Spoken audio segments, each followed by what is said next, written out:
So we went out for dinner, and while we were gone, someone got into a little bit of trouble with a SpongeBob cup.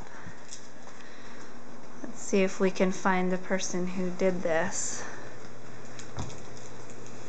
Baxter. Baxter, don't walk away.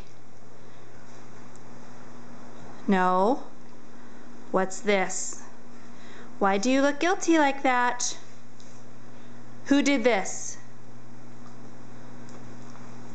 Who did this?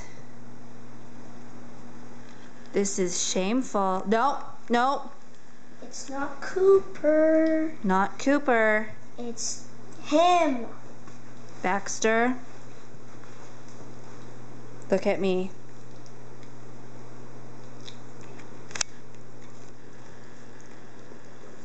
You look very guilty.